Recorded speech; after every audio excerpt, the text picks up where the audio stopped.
వక్ఫ్ సవరణ bill parliament ఉభయ సభల ద్వారా ఆమోదం పొందడం కేవలం పార్లమెంటరీ విజయాన్ని మాత్రమే ప్రతిబింబిస్తుంది. న్యాయం, పారదర్శకత మరియు జవాబుదారీతనం వైపు ఇది చారిత్రాత్మక అడుగు. గౌరవప్రదమైన ప్రధానమంత్రి శ్రీ నరేంద్ర మోదీ గారి దూరదృష్టితో కూడిన నాయకత్వంలో ఎన్డీఏ ప్రభుత్వం దీర్ఘకాలిక సమస్యల పరిష్కారానికి తన నిబద్ధతను మరోసారి నిరూపించుకుంది.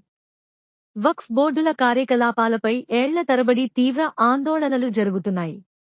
పారదర్శకత లేకపోవడం, ఆస్తి దుర్వినియోగం మరియు రాయితీలు వారి ఉద్దేశించిన గ్రహీతలకు చేరుకోలేకపోవడం, ముఖ్యంగా ముస్లిం సమాజంలో పేదరికంలో జీవిస్తున్న వారికి తీవ్రమైన సమస్యలు ఉన్నాయి.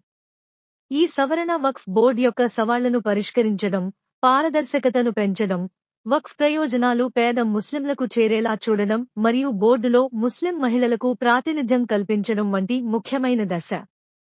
ఈ బిల్లు ఏకపక్ష నిర్ణయంగా కాకుండా లోక్సభలో 12 గంటలు, రాజ్యసభలో 14 గంటల పాటు కూలంకషంగా చర్చ జరిగింది. ప్రతిపక్షాలు లేవనెత్తిన ప్రతి ఆందోళనకు, ప్రతి ప్రశ్నకు సమాధానం ఇచ్చారు. బాధ్యతాయుతమైన, రాజ్యాంగ నిబద్ధతతో కూడిన ప్రభుత్వం ఈ విధంగా పనిచేస్తుంది.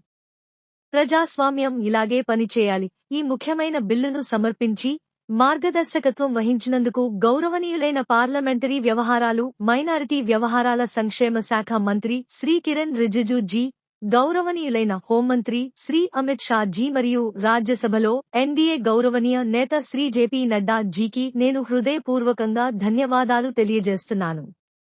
ఈ సంస్కరణకు మద్దతు ఇచ్చిన ప్రతి ఎంపీకి, అలాగే ముస్లిం సమాజం మద్దతు ఇచ్చినందుకు నేను కృతజ్ఞతలు తెలియజేస్తున్నాను. నేను 2008-2009 లో పేర్కొన్నట్లుగా దేవుని ఆస్తిని దోచుకోవడం జాతికి ద్రోహం చేయడం కంటే ఎక్కువ. ఇది దేవుడికి ద్రోహం. కొత్త ఉమీద్ చట్టం కేవలం చట్టం కంటే ఎక్కువ.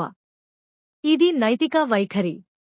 పవిత్రమైన ఆస్తులను పరిరక్షించడం, వక్ఫ్ బోర్డును బలోపేతం చేయడం మరియు న్యాయం మరియు న్యాయబద్ధత పట్ల ఎన్డీఏ ప్రభుత్వ నిబద్ధతను ప్రదర్శించే దిశగా ఇది ఒక అడుగు set by Andhra Pradesh deputy chief minister Shri Pawan Kalyan G.